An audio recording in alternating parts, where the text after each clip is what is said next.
오늘 우리가 함께 나눌 말씀은 요한복음 7장 53절에서 8장 11절까지입니다. 괄호로 묶여있는 부분입니다. 요한복음 7장 53절에서 8장 11절까지 함께 봉독하시죠. 다 각각 집으로 돌아가고 예수는 감람산으로 가시다. 아침에 다시 성전으로 들어오시니 백성이 다 나오는지라 앉으사 저희를 가르치시더니 서기관들과 바리새인들이 간음 중에 잡힌 여자를 끌고 와서 가운데 세우고 예수께 말하되 선생이여 이 여자가 간음하다가 현장에서 잡혔나이다.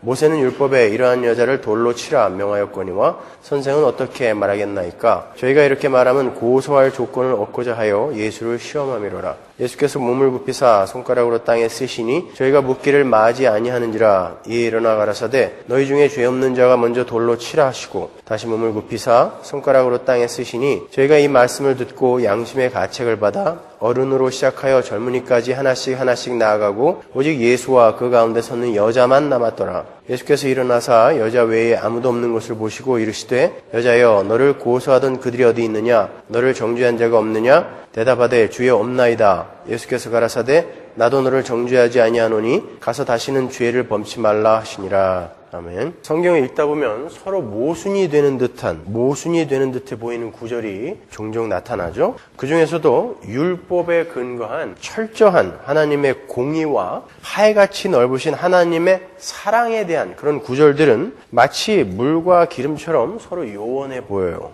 예를 들어서 내가 율법이나 선지자나 폐하러 온 줄로 생각지 말라. 폐하러 온 것이 아니요 완전케 하려 함이로다. 진실로 너에게 이르노니 천지가 없어지기 전에는 율법의 1.1획이라도 반드시 없어지지 아니하고 다 이루리라. 라는 마태복음 5장 17절에서 18절까지의 말씀과 내가 의인을 부르러 온 것이 아니요 죄인을 부르러 왔노라. 라는 마태복음 9장 13절. 이 구절들을 보면 마치 서로가 서로를 공격하는 듯 보이죠. 그죠? 완전히 모순되는 구절들이란 말입니다. 오늘 본문은 그렇게 모순되어 보이는 하나님의 공의와 사랑이 어떻게 화해가 되어 해결이 되는지를 보여주는 그림인 거예요. 아주 쉬운 그림. 오늘 본문을 주회에 나가기 전에 지금까지 우리가 공부한 요한복음의 전체 흐름을 간단하게 복습을 해보겠습니다. 왜냐하면 오늘 본문은 요한복음의 전체 흐름의 맥락 속에서 이해를 해야 그 이해가 쉽기 때문에 그래요. 자, 잘 생각해 보세요. 우리는 요한복음 1장에서 빛으로 오신 예수님을 거부하는 세상에 대해서 배웠어요. 그죠? 그런데 그 빛은 세상의 거부에도 불구하고 당신에게 주어진 일을 하나하나 해 나가시죠. 세상이 거부하든 말든 하나하나 당신의 일을 해 나가세요. 요한에게 세례를 받으심으로 죄인들과 연합이 되죠. 요한의 세례는 죄인들과의 연합이에요. 예수님이 죄인화 되시는 거예요. 그리고 창세전에 택해진 제자들을 일일이 찾아가셔서 그들을 불러내시죠. 그죠? 그 이튿날, 3일째 된 날 이렇게 창세기의 구조와 똑같은 구조로 제자들을 불러가시지 않습니까? 요한복음 1장은 창세기 1장과 똑같은 구조를 갖고 있었어요. 우리는 거기서 창세기의 첫 창조는 바로 예수 그리스도의 새 창조를 목표로 하고 있는 것이었지 그 자체가 목적이 아니었다는 것을 알 수 있었죠. 그렇죠? 그렇게 제자들을 부르신 예수님은 이제 사흘째 되는 날, 7째 날이죠. 가나의 혼인잔치에 초대받아 가세요. 가나의 혼인잔치에서 예수님은 이제 요한복음의 첫 번째 이적을 베푸시죠. 포도주가 떨어진 집에 포도주를 채워주심으로 잔치를 잔치답게 완성시키시는 거예요. 그 사건은 창세기 7째 날에 대한 설명이었는데요. 7째 날이 안식이었으니까, 그렇죠? 참된 안식의 완성, 하나님 나라의 완성은 예수님의 보혈의 공로로, 그 포도주가 예수님의 보혈을 상징하는 거니까 예수님의 보혈의 공로로 완성될 것임을 보여주는 게 가나의 혼인잔치의 기적이었잖아요. 그렇죠? 그래서 항아리가 6개밖에 없었던 거고 예수님이 7째 항아리가 되어서 그 잔치를 완성시키는 거죠. 그죠? 그리고 이어지는 이야기가 예수님의 성전 정화 사건이에요. 저는 그 에피소드의 제목을 예수님의 성전 파괴라 이렇게 불렀었습니다. 그 이야기는 옛 성전인 율법과 인가율을 무너뜨리시고 참 성전이신 당신의 공로로만 구원이 이루어질 것임을 공포하는 사건이었죠. 성전 청소는. 그 옛 성전인 율법이 부정되고 참 성전이신 예수 그리스도에 의해 구원이 완성되는 이야기는 오늘 본문에서도 반복이 되고 있어요. 오늘 본문에서도 그 이야기를 하고 있단 말입니다. 그렇게 2장이 끝나고 이제 3장에서 니고데모의 이야기가 이어져요. 그렇죠? 니고데모는 유대의 관원이고 유대의 선생이었고 부자였어요. 그래서 나중에 예수님이 돌아가셨을 때 어마어마한 유황과 몰약을 갖고 와서 예수님을 장사 지내잖아요. 그럼 굉장히 부자였어요. 그만한 양이면 왕을 장사 지낼 때 쓰던 양이었으니까 굉장한 액수였습니다. 겉으로 보기에는 구원에 적합한 모든 것을 소유하고 갖춘 인물이에요. 그런데 주님은 그에게 거듭나지 않으면, 네가 모든 걸 갖추고 있다 할지라도 거듭나지 않으면 너는 천국 못 간다, 하나님 나라 못 들어간다 라고 이야기를 했어요. 그 사건은 인간 측에서 내어놓는 됨됨이나 업적이나 노력이나 그 어떤 것도 인간 구원에 참 행복에 도달에 전혀 도움이 될 수 없다라는 것을 보여준 사건이었죠. 그렇죠? 그리고는 4장에서 사마리아 여인의 이야기가 등장하죠. 정반대의 사람이 나오는 거예요. 사마리아 여인은 유대과는 니고데모와는 정반대로 그 속에서 어떤 자격이나 열심도 찾아볼 수 없었던 사람이었어요. 근데 주님은 그 여인에게 하늘의 생수를 부어주시죠. 우물가에서. 그죠? 그래서 일부러 우물가에서 만나신 거죠. 세상의 우물과 생수이신 예수를 대조하면서 참 생명은 하늘의 생수이신 예수 그리스도로만 말미암는 것이다. 진짜 해갈은 그걸 설명해 주시느라 우물가에서 그를 만났다 그랬죠. 그렇게 불가능해 보이는 여인이 구원을 받음으로 해서 구원은 오직 하나님의 선택과 은혜에 의해서만 주어지는 것이지 인간 측에서의 어떤 자격과 조건도 필요 없음이 한 번 더 확인이 되는 거예요. 3장, 4장에서 하나님의 은혜를 베푸시면 그렇게 처참하게 무너져버린, 처참하게 썩어버린 여인조차도 살아날 수 있음을 보여주는 거예요. 모든 것을 갖추고 있는 니고데모도 거듭나지 못하면 못 가고 그렇게 처참하게 무너져버린 그 여인도 예수님이 허락하시면 천국 갈 수 있다. 구원은 그런 거다. 오직 하나님의 은혜로만 주어지는 것이다가 3장, 4장에서 그려지고 있는 거죠. 그렇게 3장과 4장을 연결하여 한 문장으로 표현하면 뭐겠어요? 구원은 율법으로 말미암는 게 아니라 니고데모, 그죠? 율법으로 말미암는 게 아니라 오직 은혜로만 말미암는 것이다를 이야기하는 거예요. 그리고는 4장 후반부에서 믿음은 표적을 몸으로 생겨나는 것이 아니라 하나님의 은혜로 보지 않고 믿는 것임을 왕의 신하를 고치는 사건으로 한번 보여주죠, 그죠? 그 왕의 신하에게 가라, 낫다라고 하잖아요. 보지 않고 믿는 믿음을 거기서 한번 보여주는 거죠. 그리고 5장으로 넘어가서 38년 된 병자를 고치는 사건을 통해서 구원은 그렇게 자기의 불가능함을 인정하고 오직 주님만 바라보는 것임을 보여주죠. 그죠? 다른 이들은 어땠어요? 힘이 조금 남아있으니까 물이 동하면 얼른 뛰어 내려가려고 준비하고 있었는데 이 38년 된 병자는 그럴 힘이 전혀 남아있지 않았어요. 그러니까 누군가의 도움을 구하느라 예수님을 바라본 거죠. 그 사람 혼자. 구원은 그런 거라는 것이죠. 그러면 6장에서는 오병이어의 기적을 통해서 죄인들의 구원이 하늘의 떡이신 예수 그리스도의 죽음으로 이루어지게 될 것임을 자세하게 보여주는 거예요. 예수님이 떡이 되어 죽으시는 거예요. 근데 그분이 떡이 되어 죽으심으로 우리에게 주는 떡은 세상의 떡이 아니다라는 것도 아울러 보여주죠. 그래서 6장의 배경이 유월절이었죠. 그죠? 어린 양이 죽어버린 유월절. 그리고 7장에서는 이제 초막절을 배경으로 해서 인간은 율법을 통해서, 다른 말로 옛 성전을 통해서 구원에 이를 수 없음에도 계속해서 자기의 가능성을 버리지 못하고 은혜를 붙들지 못함을 보여주죠. 열심히 절기를 지키고 다 올라가잖아요. 동생들까지 다 올라가죠. 열심히 절기를 지키고 정성스럽게 성전 제단에 물을 퍼다 부으면서 자기들의 힘을 사용하는 거예요. 하나님의 영광이 다시 돌아와서 다윗 왕국의 영화를 회복시켜달라는 그런 염원으로 열심을 부리고 있는 그런 유대인들에게 내가 물이다. 8번째 날에 그러죠. 그죠? 내가 물이다 라는 말씀을 던지시며 진정한 생수이신 예수 그리스도에 의해서만 참된 행복과 영화가 주어질 수 있음을 설명해 주시는 거예요. 그러니까 여기까지가 다 뭐예요? 율법 아니고 은혜다. 그죠? 너의 힘 아니고 하나님의 은혜로만 구원은, 참 행복은 완성되는 거다라는 것을 보여주는 거예요. 그러니까 요한복음 7장까지의 내용을 한마디로 줄이면 오직 은혜예요. 그게 성경 전체의 주제인 거예요.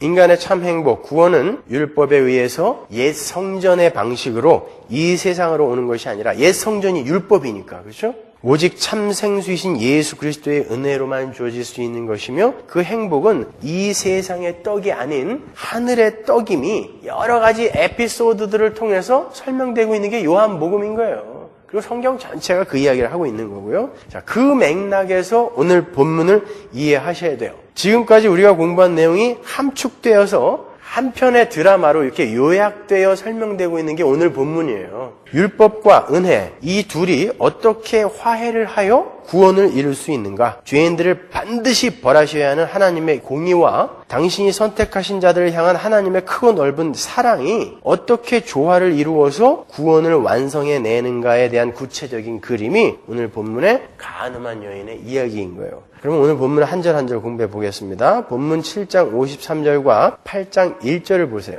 세상 사람들과 예수님의 가는 곳에 대한 기록이 나오죠. 53절 다 각각 집으로 돌아가고 예수님 이외의 모든 인간들은 다 어디로 돌아갔어요? 집으로 돌아갔어요. 근데 예수님은 감람산으로 갔어요. 왜 그랬죠? 여우도 굴이 있고 공중에 나는 새도 거처가 있는데 예수님은 머리 둘 곳이 없었대라는 것입니다. 마태복음 8장 20절에 나오죠. 그것을 이렇게 극명한 대조를 통하여 보여주는 거예요. 왜? 우리 주님은 우리를 구원하시기 위해 자신의 부요를 비우시고 스스로 가난하게 되시는 그게 십자가잖아요. 고린도후서 8장 9절 그죠? 그 십자가, 구원은 바로 그 십자가의 사랑에 의해 이루어질 것임을 미리 지금 힌트하고 있는 거예요. 그래서 예수님이 하늘의 왕자이신 예수님이 갈 곳이 없어. 나머지 다 각각 집으로 들어갔는데 갈 곳이 없어. 그들은 각각 집으로 들어가고 이분은 감람산으로 가시는 것입니다.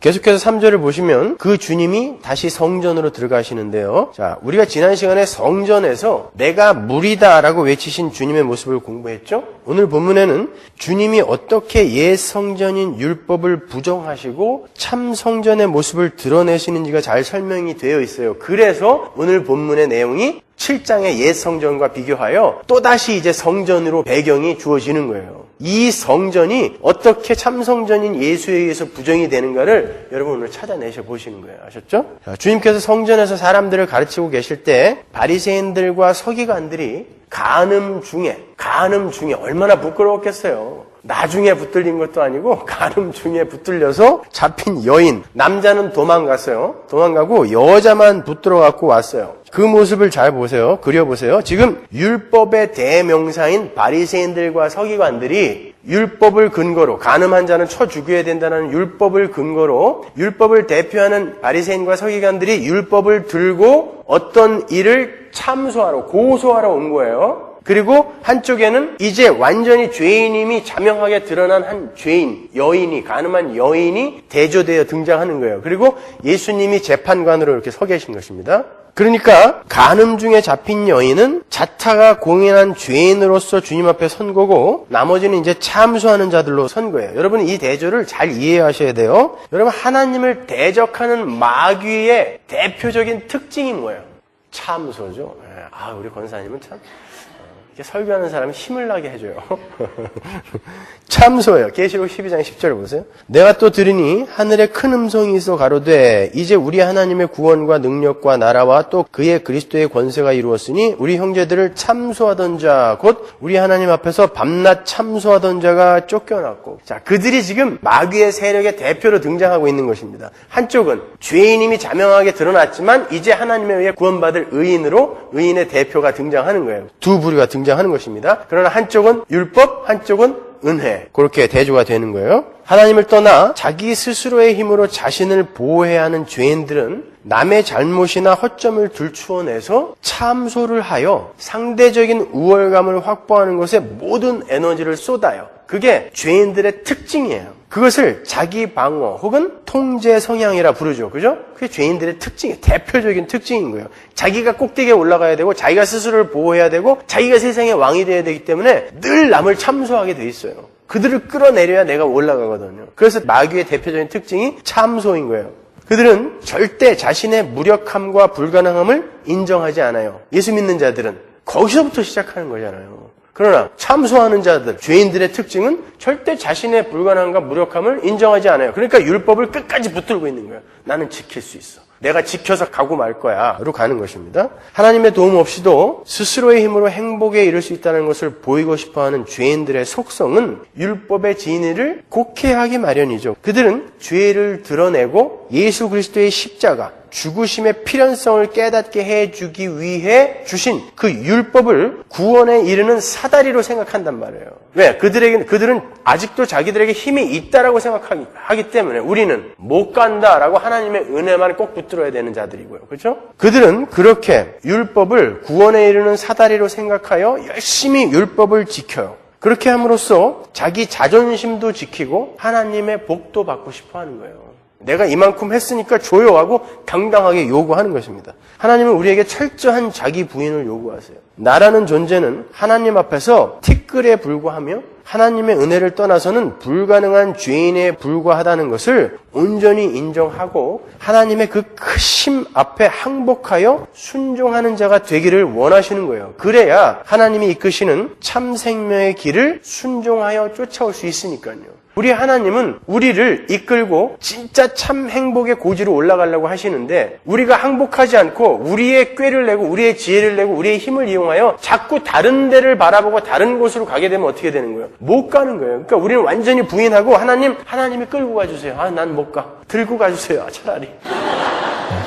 그때 우리는 참 행복에 도달하는 거예요. 그래서 성도가 이 땅에서 해야 할 유일한 일은 뭐예요? 자기 부인인 거예요. 자기 부인. 나는 nothing이야. 아벨이야. 그거 인정하고 가는 것입니다. 그런데 오늘 본문에 나오는 그 많은 사람들 중에 오직 한 사람만 자신이 죄인임을 인정하고 있는 거예요. 결국 다 도망가고 그 사람만 구원에 이르게 되죠. 그죠? 아이러니해요. 내가 죄인이다. 난 이제 죽어야 돼. 난 어디도 갈 수 없어. 갈 데가 없어요. 이제 죽어야 되니까. 그래서 예수님 앞에 남아있는 사람만 구원받고 힘이 남아서 도망간 자들. 물이 동하는 거 보고 냅다 뛰고 말 거야 라고 했던 38년 전 병자의 주변에 있던 그 자들 다 통해 있는 거예요, 여러분. 그게. 그 자들은 전부 도망가서 예수님과 아무 상관없는 자들이 되어버린 것이죠. 함께 간음하다가 도망친 사람, 또 간음하던 여인을 잡아온 사람들. 그들은 자기들은 이제 예수님 앞에서 자기들의 죄가 확 드러나 버렸는데 그 재판관인 예수님 앞에서 도망간 자기들이 우리는 행운을 잡았어. 자기들이 복받은 자들로 생각했을 거예요. 그렇죠? 그러나 정작 그건 복이 아니었어요. 도망간 자들은 다 죽는 거예요. 예수님 앞에서 내가 죄인입니다라고 고백한 한 사람만 살아나는 것입니다. 주님은 참소하는 자들의 말을 들으시고는 몸을 굽혀서 땅에다가 뭔가를 쓰시죠. 뭘 쓰셨을까요? 이 나쁜 놈들아. 니들 꼬라지나 먼저 봐라. 이걸 쓰셨을까요? 뭘 쓰셨을까요? 성경에는 하나님께서 당신의 손으로 무엇을 직접 쓰신 사건이 3번 나오죠. 첫 번째는 십계명 돌판에다 쓰신 사건, 두 번째는 다니엘서에 나오는 벨사살 왕 때 메네 데겔 우바르신이라고 벽에다 하나님의 손이 나와서 써버리죠. 그리고 세 번째가 이제 오늘 사건인데요. 첫 번째 사건은 여러분도 잘 아시다시피 인간들에게 요구되는 율법에 관한 거예요. 하나님께서 산 위에서 그 율법을 쓰시는 동안 산 아래에서 무슨 일이 있었죠? 그들이 애굽에서 봤던 풍요의 신인 아피스의 암소와 하돌의 황소 숭배를 기억하면서 금송아지를 만들어버리죠. 하나님이 가장 싫어하는 간음이잖아요. 그러니까 하나님 말고 다른 우상을 섬기는 게 간음이잖아요. 그 간음의 죄를 아래에서 하나님의 백성들이 범하고 있는 거예요. 그리고는 그 송아지를 가리켜 이가 여호와야, 이가 우리를 구원해낸 여호와야 라고 그렇게 하나님을 모독했어요. 자, 그 거룩한 하나님의 율법이, 하나님이 준비하시고 하나님이 쓰신 하나님의 율법이 그 간음의 현장으로 내려온 거예요. 그때 무슨 일이 일어났어요? 돌판을 던져서 깨버리죠. 그죠? 율법이 내려와 죄를 심판하는 거예요. 깨버리는 것입니다. 율법은 죄와 공존할 수 없으니까. 근데 그걸로 끝나나요? 그럼 다 죽어야 되는 거예요, 우리는요. 다시 올라가죠, 근데요. 두 번째 베엘사살 왕의 잔치에 나타난 하나님의 손은 뭐죠? 다니엘서 5장을 보시면 하나님께서 하나님의 성전의 그 금그릇, 은그릇으로 술을 받아 마시고 금은 동철과 나무 돌로 된 신들을 찬양한 그런 베엘사살을 심판하셔서 그날 밤 다리오로 하여금 그를 죽이게 만드시는 거예요. 그 메네 데겔 우바르신이라는 글의 의미는 이러합니다. 표준 세번역으로 제가 26절부터 읽어드릴게요. 그 글자를 해석하면 이러합니다. 메네는 하나님이 이미 임금님의 나라의 시대를 계산하셔서 그것이 끝나게 하셨다는 것이고, 데겔은 임금님이 저울에 달리셨는데 무게가 부족함이 드러났다는 것이고, 바르신은 임금님의 왕국이 둘로 나뉘어서 메대와 페르시아 사람에게 넘어갔다는 뜻입니다. 하나님의 저울에 부족한 자로 판명이 됐다는 건 뭐예요? 하나님의 율법에 의해 심판을 받는 것입니다. 이렇게 하나님께서 무엇을 쓰셨다라는 것은 율법에 근거한 심판을 의미하는 거예요. 예레미야서로 가서 확인해 보죠. 예레미야 17장 12절 보세요. 영화로우신 보좌여, 원시부터 높이 계시며 우리의 성소이시며 이스라엘의 소망이신 여호와여, 무릇 주를 버리는 자는 다 수치를 당할 것이라. 무릇 여호와를 떠나는 자는 흙의 기록이 되오리니 이는 생수의 근원이신 여호와를 버림이니이다. 보세요. 위에서 언급한 세 사건은 바로 이 예레미야의 말씀을 알기 쉬운 그림으로 그려내고 있는 거예요. 여기 보시면 흙과 생수이신 하나님, 그리고 여호와를 떠나는 자, 죄인 등의 오늘 본문의 등장인물과 소품들이 그대로 나오고 있죠. 그죠? 흙, 생수이신 하나님, 하나님을 떠나는 자, 죄인들. 그러니까 오늘 본문은 하나님의 율법의 저울에 달아서 부족한 죄인들, 다른 말로 흙에 기록되어 죽어야 할 자들이 어떻게 살아나게 되는가에 대한 복된 소식인 거예요. 죄인들은 하나님의 율법의 저울에 달아서 부족함 없이 합격할 수 있는 사람이 단 한 사람도 없습니다. 다 죽어야 돼요. 의인은 없나니 하나도 없다. 로마서 3장 10절. 그래서 오늘 본문에서도 주님이 그 여인을 참소하던 자들에게 뭐라 그래요? 돌로 쳐라 그래요. 죽이라는 것입니다. 그거는요. 율법에 근거하여 돌로 쳐라, 죽여라 라는 거예요. 왜? 그건 하나님이 말씀하신 율법이거든요. 레위기 20장 10절에 나오잖아요. 가늠하다 잡힌 자는 돌로 쳐서 죽여라 했으니까 예수님이 그러는 거예요. 돌로 쳐라, 죽여라예요. 근데 돌로 치긴 치는데 죄 없는 자가 쳐라예요. 그렇지만 돌로 쳐랍니다. 죽여라예요. 그리고는 다시 몸을 숙이시고 흙에다가 또 뭘 쓰셨어요. 그랬더니 어른에서 젊은이까지 양심의 가책을 받아서 모두 다 주님을 떠나가 버렸어요. 그때 주님께서 그 여자에게 나도 너를 정죄치 않을 것이니 가서 다시는 죄를 짓지 말아라 하고 말씀하셨어요. 하나님의 이제 사랑이 부어진 거예요. 돌로 쳐라 해서 하나님의 공의가 나타나고 나도 너를 정죄하지 아니하노니 너는 가서 다시 죄를 범하지 말아라 라고 사랑이 나왔어요. 그럼 그 중간에 어떤 사건이 있어야 될 거 아니에요? 그걸 우리가 구약과 연결하여 한번 읽어내 보자는 거예요. 우리가 오늘 본문을 해석하는 데 있어서 아주 중요한 키가 되는 단어가 8절에 다시라는 단어예요. 8장 8절 보세요. 다시 몸을 굽히사 손가락으로 땅에 쓰시니, 자, 하나님께서 직접 무언가를 쓰셨다가 다시 쓰셨던 사건이 구약에 있었죠. 십계명 사건이죠. 쓰셨다가 깨버리고 다시 쓰신 사건.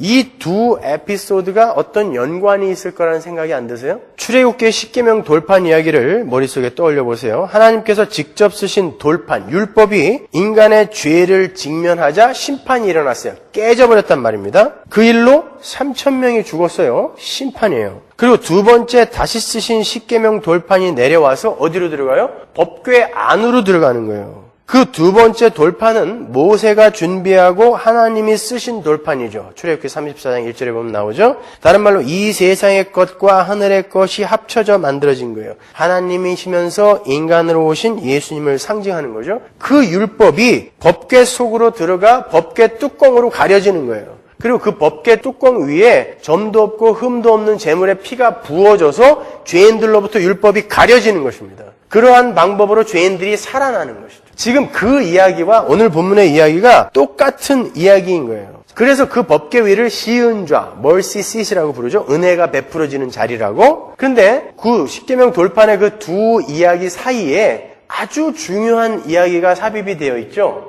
출애굽기 32장 30절 보세요. 이튿날 모세가 백성에게 이르되 너희가 큰 죄를 범하였도다. 내가 이제 여호와께로 올라가노니 혹 너희의 죄를 속할까 하노라 하고 여호와께로 다시 나아가 여짜오되 슬프도소이다. 이 백성이 자기들을 위하여 금신을 만들어 싸우니 큰 죄를 범하였나이다. 그러나 합의하시면 이제 그들의 죄를 사하시옵소서. 그렇지 않사면 원컨대 주의 기록하신 책에서 내 이름을 지워버려 주옵소서. 날 죽이라는 거예요. 이거는요.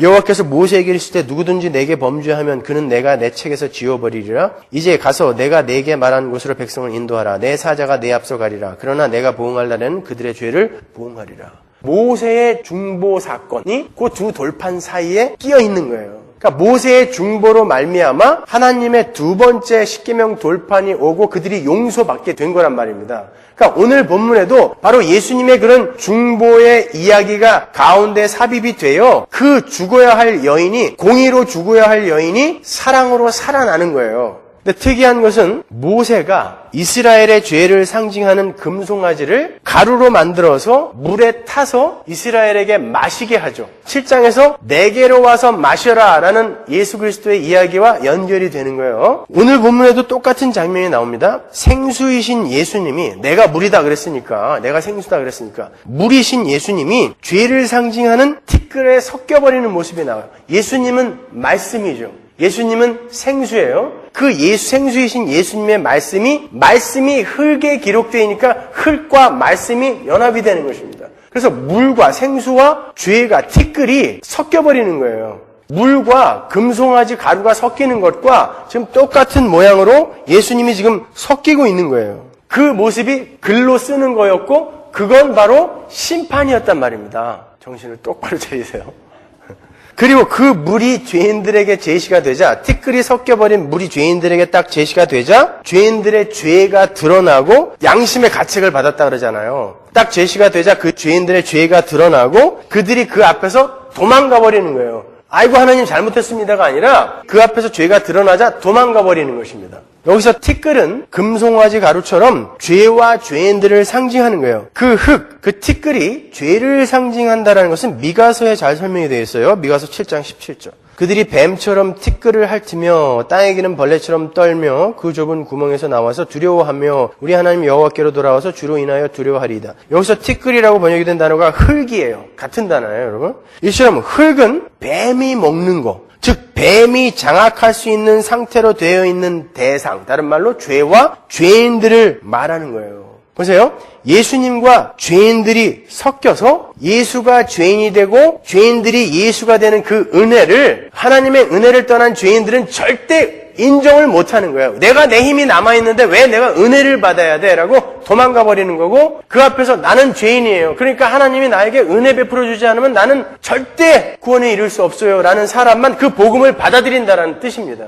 자, 그렇게 티끌을 섞은 물 앞에서 죄가 드러나게 되는 사건은 민수기에 잘 나와 있어요. 민수기 5장 11절. 여호와께서 모세에게 일러 가라사대 이스라엘 자손에게 고하여 그들에게 이르라. 만일 어떤 사람의 아내가 실행하여 남편에게 범죄하여 타인과 정교를 하였으나 그 남편의 눈에 숨겨 드러나지 아니하였고 그 여자의 더러워진 일에 증인도 없고 그가 잡히지도 아니하였어도. 이거 간음의 이야기죠. 간음은 뭐예요? 죄인들이 하나님 말고 다른 것을 힘삼고 그 세상의 힘으로 행복에 도달할 수 있다라고 믿고 행위에 옮기는 거, 행동하는 거, 그걸 간음이란 말이에요. 그러니까 여기 여인은 누구예요?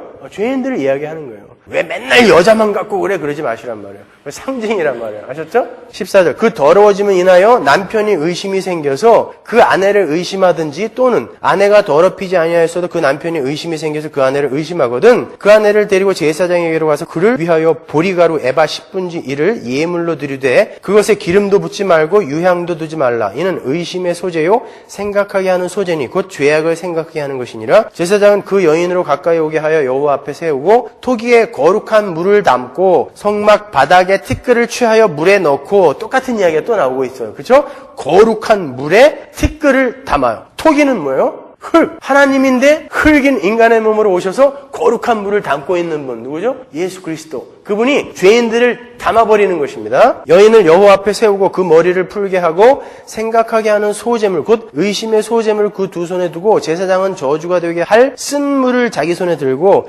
여인에게 맹세시켜 그에게 이르기를 내가 내 남편을 두고 실행하여 사람과 동침하여 더럽힌 일이 없으면, 죄가 없으면 저주가 되게 하는 이 쓴물의 해독을 면하리라. 그러나 네가 네 남편을 두고 실행하여 더럽혀서 네 남편 아닌 사람과 동침하였으면 제사장이 그 여인으로 저주의 맹세를 하게 하고 그 여인에게 말할지니라. 여호와께서 네 넓적다리로 떨어지고 네 배로 부어서 너로 네 백성 중에 저주거리 맹세거리가 되게 하실지라. 이 저주가 되게 하는 이 물이 네 창자에 들어가서 네 배로 붓게 하고 네 넓적다리로 떨어지게 하리라 할 것이요 여인은 아멘 아멘 할지니라. 제사장이 저주의 말을 두루마리에 써서 그 글자를 그 쓴 물에 빨아 넣고 말씀이 물에 녹아 들어가고 있는 거예요. 말씀이신 예수 그리스도 여인으로 그 저주가 되게 하는 쓴 물을 마시게 할지니 그 저주가 되게 하는 물이 그의 속에 들어가서 쓰리라. 제사장이 먼저 그 여인의 손에서 의심의 소제물을 취하여 그 소제물을 여호와 앞에 흔들고 가지고 단으로 가서 그 소제물 중에서 기념으로 한 움큼을 취하여 단 위에 소하고 그 후에 여인에게 그 물을 마시울지라. 그 물을 마시운 후에 만일 여인이 몸을 더럽혀서 그 남편에게 범죄하였으면 그 저주가 되게 하는 물이 그의 속에 들어가서 쓰게 되어 그 배가 부으며 그 넓적다리가 떨어지리니 그 여인이 그 백성 중에서 저주거리가 될 것이니라.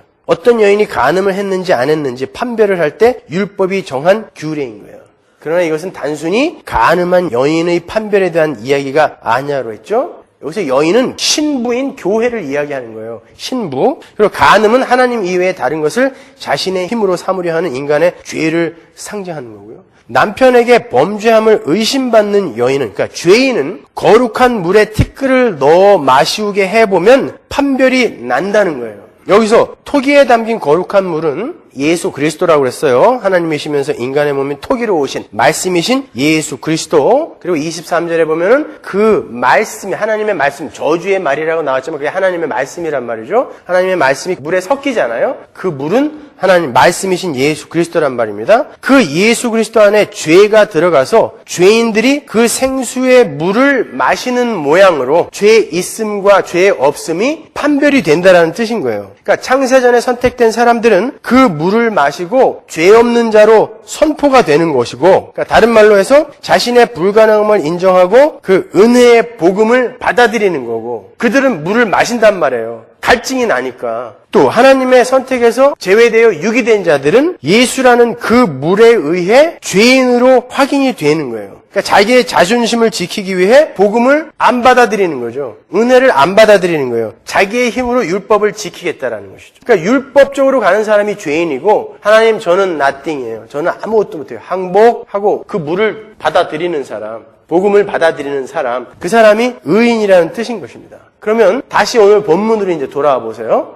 거룩한 물이신 참 생수이신 예수님이 티끌과 합하여지세요. 하나님의 말씀이 흙에 쓰여지는 모습이 거룩한 물과 티끌이 합해지는 그런 민수기의 그림과 똑같은 그림이라고 그랬죠. 그 티끌을 담은 거룩한 물이 참소자들 앞에 서자, 마귀의 세력 앞에 서자, 그 물이 참소자들에게 쓴 물이 되고 그들이 양심의 가책을 받아, 다른 말로 그들의 죄가 드러나 예수님을 떠나버려요. 그게 율법을 의지하는 바리새인들과 서기관들의 모습이에요. 그런데 죄인인 여자만 주님 앞에 남아요. 그 여자는 이제 어디로 갈 데가 없으니까.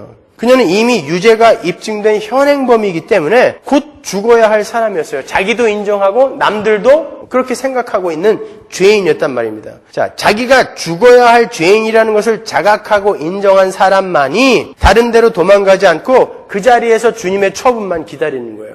유일하게 자신이 죄인임을 자각하고 인정하고 있는 간음한 여인만 그 티끌이 담긴 거룩한 물 앞에 서 있는 거예요. 그 여자만 은혜의 복음을 받아들일 수 있는 거예요.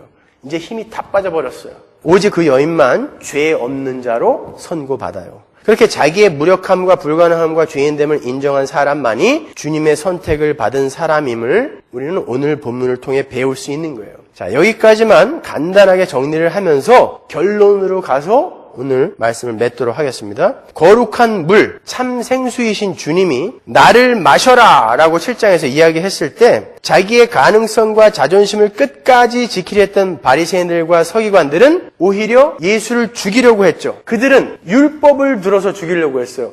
안식일날 너 병자 고쳤지? 너 죽일 거야. 은혜를 받아라. 내게 와서 생수인 나를 마셔. 율법 의지하면 안 돼라고 이야기하는 예수님에게 그 율법을 들고 와서 죽이려고 하는 거예요. 그 예수를.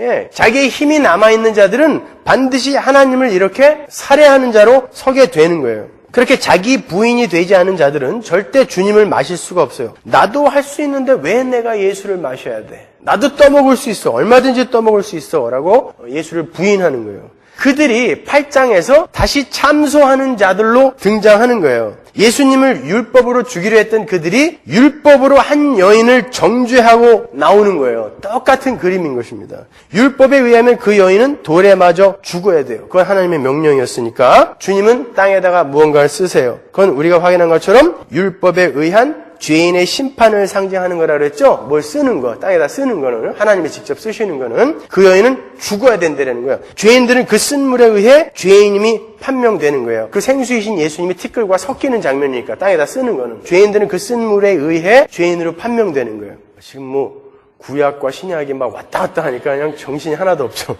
예수님의 그러한 행동은 그 간음한 여인은 하나님의 율법에 의해 죽어야 한다라는 의미였어요. 그 간음한 여인은 바로 우리란 말입니다. 우리, 교회. 우리는 그렇게 돌에 맞아 죽어야 했어요. 그런데 주님께서 죄가 없는 자가 돌로 치라라고 하시고는 다시 땅에다가 뭔가를 쓰셨어요. 자, 우리는 이 장면을 시내산 사건과 비교하여 보면서 예수님의 그 두 가지 행동 사이에서 예수 그리스도의 십자가라는 중보 사건을 읽어낼 수 있었죠. 그죠? 그 중보 사건에 의해 이 여인이 살아나는 거죠. 무죄한 자로 새로 태어나게 되는 거예요, 여인이. 그 예수 그리스도의 중보는 당신이 죄를 뒤집어 쓰고 죽으시고 정작 죽어야 할 그 간음한 여인을 풀어내는 방법으로 일어나는 거예요. 그러니까 오늘 본문의 마지막 절을 보시면 그 십자가 복음이 명확하게 나타나 있어요. 그러니까 예수님이 이 간음한 여인이 잡혀왔을 때 땅에다 뭘 썼다라는 건 이 여인이 죽어야 된다는 뜻이란 말입니다. 그래서 돌로 치라고 그런 거예요. 그런데 그 예수님이 땅에다가 뭘 쓰셨단 말이에요. 그게 쓴물이 되어서 죄인들 앞에 딱 제시가 되자 그들의 죄가 드러나 버렸단 말입니다. 그랬더니 그들이 싹 다 도망가 버렸어요. 그리고 나서 이 여인이 죄 없는 자로 선고가 되는데 그 중간에 예수 그리스도의 십자가 사건이 행간에 들어가 있는 거란 말입니다. 그걸 어떻게 알 수 있냐면 요한복음 8장 10절 보세요. 예수께서 일어나사 여자 외에 아무도 없는 것을 보시고 이르시되 여자여 너를 고소하던 그들이 어디 있느냐? 너를 정죄한 자가 없느냐? 대답하되 주여 없나이다. 예수께서 가라사대 나도 너를 정죄하지 아니하노니 가서 다시는 죄를 범치 말라 하시니라. 주님께서는 죄 없는 자가 돌로 쳐라, 정죄하라 라고 말씀하셨어요. 그랬더니 전부 도망가 버렸어요. 그 말은 그들이 모두 죄 있는 자들로 판명이 났다는 거죠. 그죠? 죄 없는 자가 쳐라 그랬는데 다 도망갔으니까 나는 죄 있는 자예요. 바로 다 도망간 거예요. 판명이 난 거죠. 근데 11절을 보시면 주님께서 나도 너를 정죄하지 않는다라고 말씀하세요. 그 말은 지금 주님이 죄 있음이 판명되어 성전에서 떠나버린 죄인들과 당신을 같은 죄인으로 선언하시는 거예요. 바꿔 말하면 나도 죄인이지만 너를 정죄하지 않는다라는 뜻인 것입니다. 나도 너를 정죄하지 않는다라는 것은 나도 죄인이지만 저들처럼 나도 도망가야 하는 죄인이지만 나도 너를 정죄하지 않는다라고 이야기하는 거예요. 그 죄인들과 자기를 동격으로 놓으시는 거예요. 여러분, 주님은 죄가 없으신 분이에요. 근데 왜 스스로를 가리켜 죄인이라고 칭하실까요? 히브리서 4장 15절 보세요. 우리에게 있는 대제사장은 우리 연약함을 체휼하지 아니하는 자가 아니요 모든 일에 우리와 한결같이 시험을 받은 자로 돼 죄는 없으시니라. 그렇죠? 죄 없는 분이죠. 고린도후서 5장 21절 보세요. 하나님이 죄를 알지도 못하신 자로 우리를 대신하여 죄를 삼으신 것은 우리로 하여금 저희 안에서 하나님의 의가 되게 하려 하심이니라. 바로 이 일이 거기서 일어난 것입니다. 그 간음한 여인의 죄가 예수의 죄가 되어 예수가 죽고 그 여인이 살아나는 거예요. 그 여인이 예수 그리스도와 티끌들이, 죄인들이 연합하여, 생수와 티끌이 연합하여 예수가 죄인이 되고 죄인이 예수가 되는 그 은혜의 복음을 그 여인이 받아들인 것입니다. 그걸 믿으면 여러분도 간음한 여인처럼 살아나는 거예요. 그것만 믿으면 그 이야기 하는 거예요. 구원은 그렇게 인간의 율법 지킴과는 전혀 관계없이 오직 예수 그리스도의 은혜로만 말미암는 거예요. 예수를 마시는 방법밖에는 다른 길이 없어요. 이렇게 하나님의 공의는 예수 그리스도 안에서 실행이 되고 예수가 죽어버리는 거죠. 공의가 실행이 안 되면 안 돼요. 예수 안에서 실행이 되고 예수 그리스도를 통해 하나님의 사랑이 우리에게 퍼부어진 거란 말이죠. 어떻게 하나님의 공의와 사랑이 화해를 하게 됐는지 아시겠죠? 예수 그리스도의 십자가, 죽음으로 공의와 사랑이 이렇게 화해가 되는 것입니다. 조화를 이루게 된 거예요. 우리가 그 사실을 인정하고 받아들이는 것을 믿음이라고 해요. 은혜의 믿음. 그러니까 믿음은 나로서는 절대 구원에 이룰 수 없음을 자각하고, 다른 말로 나로서는 절대 참 행복에 이룰 수 없어. 이 세상 것들로 내 힘으로는 절대 참 행복에 이룰 수 없어 라는 것을 자각하고 예수 그리스도의 은혜의 물을 마시는 자기 부인과 절대 순종의 행위를 수반하게 되는 거예요. 그런데 죄인들은 끝까지 자기의 자존심을 지키려고 하죠. 자기의 죄가 드러났을 때에 주님 앞에 엎드려서 주님의 은혜를 구해야 함에도 불구하고 그냥 그 자리를 떠나버리는 것으로 자신의 자존심을 지키려 하는 것이 죄인들인 거예요. 여전히 율법을 붙들고 있는 거예요. 여전히 힘이 남아있는 거예요. 여전히 자신들의 가능성을 놓고 싶지 않은 거죠. 스스로의 힘으로도 얼마든지 행복에 도달할 수 있다고 믿는 거예요. 왜? 주님이 초막절 끝날에 내가 물이니까 나를 마셔라 하고 말씀하시는 바로 그 뒤에 장면에 이 이야기가 붙어있는지 아시겠죠? 그죠? 이 이야기는 단순히 공의보다 더 큰 하나님의 사랑, 그 이야기가 아니에요. 십자가, 복음, 은혜가 그 속에 담겨 있는 것입니다.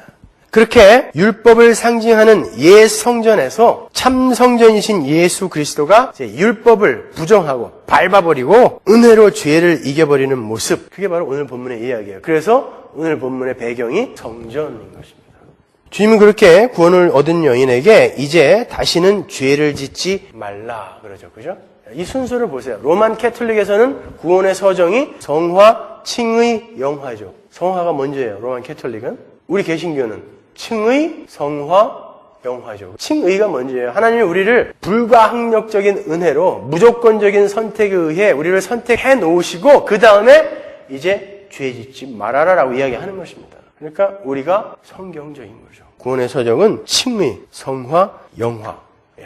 그러니까 구원을 받은 우리는 어떻게 되는 거예요? 성화되어져 가야 되는 거예요. 그리고 마지막에 영화에 도달하게 되는 것입니다. 그런 은혜를 이제 이해한 우리는 가늠한 우리의 이름이 그 흙에 기록되어 우리가 저주받아 죽어야 할 처지였는데 우리의 이름을 예수님이 싹 지워버리고 자기의 이름을 거기 써버린 것입니다. 그리고 자기가 죽어버렸어요. 그래서 우리가 살아났어요. 이제 곧 돌에 맞아 죽을 줄 알고 있었는데 다 도망가고 예수님이 얘야 나도 너를 정죄하지 않을 테니까 이제 가서 죄 짓지 마라 라고 이야기하셨어요. 자, 이 복음을 아는 자들이 어떻게 살겠냐고요. 여전히 그 죄를 질까요? 여러분이 그 자리에 서 있었다고 생각해 보세요. 나 이제 곧 죽어요. 나 돌에 맞아 이제 짱돌 맞아 죽어야 되는데 예수님이 대신 맞아 죽으시고 그 예수님이 죽어가시면서 나에게 이야기하셨어요. 얘야 내가 너를 대신해서 이렇게 죽어준다. 그러니까 이제 내 말을 들어. 가서 죄 짓지 마라 라고 이야기했어요. 근데 그 복음을 믿는 사람이 여전히 똑같은 상태에 머물겠냐고요. 그러니까 복음을 아는 만큼 변화되어져 가는 거예요. 복음을 이해하는 만큼, 그 깊이만큼 변화되어져 가는 것입니다. 그래서 여러분은 열심히 복음을 공부하시는 거예요. 이 기독교를 놔두고 그냥 그 예수님에게 짱돌 맞아 죽어가시는 예수님 앞에 가서 예수님 병 낫게 해달라니까 왜 그렇게 누워있어? 아니 내 소원은 안 이루어지고 왜 이렇게 맞아 죽어가고 있어? 좀 일어나봐. 이게 바리새인이라니까요. 왜 그런 약한 모습으로 온 거야? 자기 때문에 자기의 그 연약함이 되어 죽으러 오셨기 때문에 그 약한 모습으로 오신 것이지 예수님이 힘이 없어서 약한 모습으로 온 거 아니거든요. 자기 때문에 그렇게 약한 모습으로 오셔서 십자가를 지고 죽어가시는 예수님 앞에서 너 왜 그렇게 죽어가? 정치적인 군사적인 메시아로 와서 그 화려한 다윗 왕국을 건설해 줘야 되잖아. 재건해 줘야 되잖아. 회복시켜 줘야 되잖아. 왜 그렇게 죽어? 진짜 그렇게 죽을 거야? 그래 죽어. 그리고 자기도 찍는 거죠. 그게 바리새인이에요. 십자가에 못 박아버리지 않았습니까?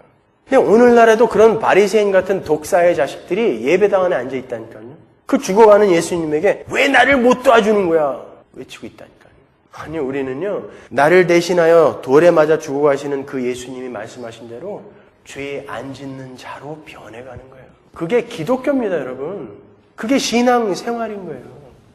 라이언 일병 구하기에서 그 톰 행크스가 중대장이 그 다리 위에서 죽어가면서 라이언 일병에게 뭐라 그래요? 너 때문에 우리가 다 이렇게 우리의 목숨을 희생하여 너를 살리러 왔다. 너 가서 잘 살아다오. 그러잖아요. 맨 마지막에 그 라이언 일병이 할아버지가 돼서 엉엉 울죠. 그 톰 행크스 묘비 앞에 와서. 내가 정말 잘 살려고 노력했다고. 당신의 말을 듣고 내가 정말 잘 살려고 노력했다고. 여러분 그걸 우리가 현실로 받아들여 그 찡한 장면을 우리가 삶으로 살아내는 게 믿음인 거예요. 그게 진짜 내 삶에 일어났던 일이라고 생각해 보세요. 그분이 나에게 부탁하신 일을 내가 이 땅에서 하려고 노력 안 하겠냐고요. 그가 진짜 신앙인인 것입니다. 그가 정말 큰 자인 거예요. 마지막으로 예수님의 그 부탁의 말씀을 베드로가 이렇게 풀어서 설명해 놨는데 그 구절을 우리 한번 큰 소리로 같이 읽고 마치도록 하겠습니다. 베드로전서 2장 11절.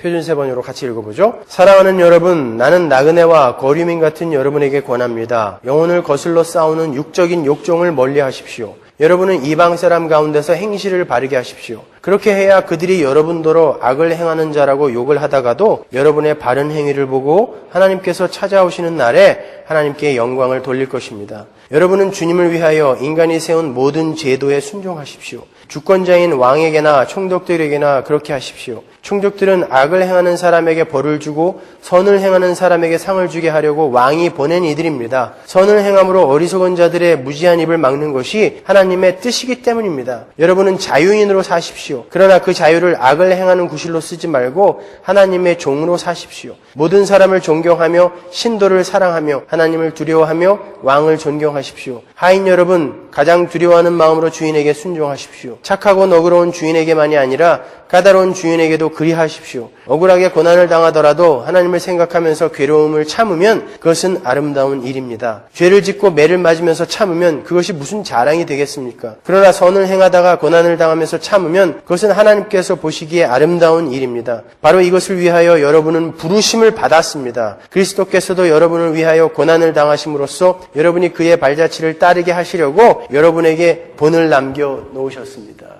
우리에게 본을 남겨놓은 예수의 삶이 뭐였어요? 십자가. 그 삶을 당신들도 사십시오라고 이야기하는 거예요. 그게 하나님을 사랑하고 이웃을 사랑하는 삶입니다. 열심히 그 삶을 사십시다. 기도하겠습니다. 기도하겠습니다. 기도하겠습니다. 기도하겠습니다. 기도하겠습니다.